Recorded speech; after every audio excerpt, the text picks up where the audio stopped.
I think that property is one of the big tools the Matrix uses to enslave. To keep you in the system. Completely, man. You buy a $10 million house in whatever country, you don't want to piss off the government of that country. Yeah, but saying because you'll lose that house. Saying that, I know you bounce everywhere, different locations. Yeah. But what about buying houses in different locations? You still don't agree with that? Nah, because then you got a headache if you got to look after it. Now it becomes a job, right? Yeah. There's a lot of people who talk about passive income, and we'll talk about passive income because I think that's the biggest scam on the planet. The idea of passive income in and of itself is a lie. You're the first person on the podcast to say that. bro. Yeah, no, like everyone goes, oh, I want passive income. Well, of course you do. Everyone wants passive income, but tell me how you're going to get it, because only having tenants is not passive income. Ask anybody who has tenants. It's fucking headache, right? Yeah. If I have a house XYZ, I got to make sure it's looked after, not broken into, the electricity's on, it's cleaned. I got to get someone on the ground. My assistant's got to deal with it. Now it's just got to be something to deal with. And once I got a bunch of money, what I really wanted more than anything was freedom. There's a bunch of these real high-level crypto guys, like the guys who invented Ethereum and all that lot, the autistic guys. They don't own anything. And I kind of get that. I'm at the point now where they have a backpack of their possessions. And if they want a house, they rent it. They want a Lambo, they rent it. If I need to go somewhere, rent. I don't own anything. I don't have any hassle. Nothing's in my name. No government can take anything from me. You get to a point of wealth where you kind of start thinking, do I want to have all this crap now I got to deal with? Really, you want peace of mind.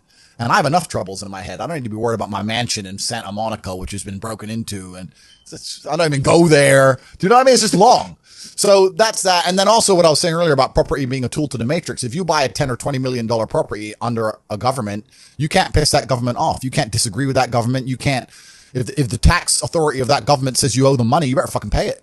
Or you're going to lose a house, right? Yeah. If they say you better take an injection in your arm for the good of society, you better take your vaccine. You better put your mask on. You can't even get a parking ticket, my G. Listen, if I'm in England right now, I don't own any assets in England, right? And I pull up in the DBS. Have you ever seen James Bond look for parking? Me neither. No, fuck no. He parks up and gets out. That's what I do. Park up, boom, get out. I don't look for parking. They put a ticket on the DBS. Let's say I decide not to pay that, right? What are they going to do? I don't have any assets in the UK. They're going to make a bunch of letters, send it to a bailiff. Bailiff's going to drive around the UK. I don't even live here. Boom. It's over, right? If I had a 20 million pound house, eventually it's going to go, the 60 pound becomes 120, 120 becomes 240. Yeah, bailiff comes, $2,000, $3,000, boom, boom, boom. Gets to the point where they're going to take my 20 million pound house off me. Maybe it takes 3 years, but they will, over a parking ticket. So by buying that property, you're now giving you're giving the government a way to hurt you. You're giving them a leverage over you. And I'm at the point of wealth now. I have enough hidden money where I don't want any government to have any leverage over me. I want a government to say, Andrew, we don't like you. And me say, get fucked. I'm safe. All right, I won't come then. Bye. And that's the problem with property. Property is a tricky one. I know you can make money with it, but you have to understand that they'll use it against you, man. It's a leverage. So, but let me ask you though. I completely understand the whole concept of coming out of the Matrix and stuff. Yeah. But for what reason? What's the end goal? Where do you see your life in terms of in the future? I'll tell you why. I always knew I wanted to escape the Matrix before I escaped it. Let me tell you why. If COVID has not woke people up in the last 3 years, I don't know what's wrong with you. The government came along, closed your business down by force, forced you to have a medical procedure you didn't want, made you stay in your house and cover your face because of something with a 99.9% fucking survival rate.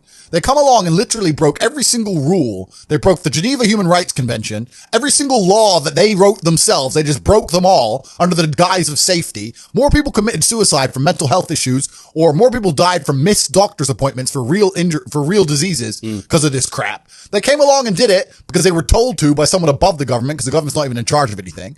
And now they've gone back to normal. Everyone thinks they're not going to do it again for some other reason. You think across the next 30 years they're not going to come back with some new shit? Fuck them. Next time, when they come along with this crap, I'm out. I'm bouncing. See ya. When they did this, I went to Sweden. Sweden was open the whole time. Yeah. Sweden never locked down. I was in clubs in Stockholm while everyone else was here locked in their houses clapping for the NHS like a jackass. I was in the nightclub. No masks, no vaccine, no lockdown, nothing. Running around with Swedish chicks. So I just run to freedom, right?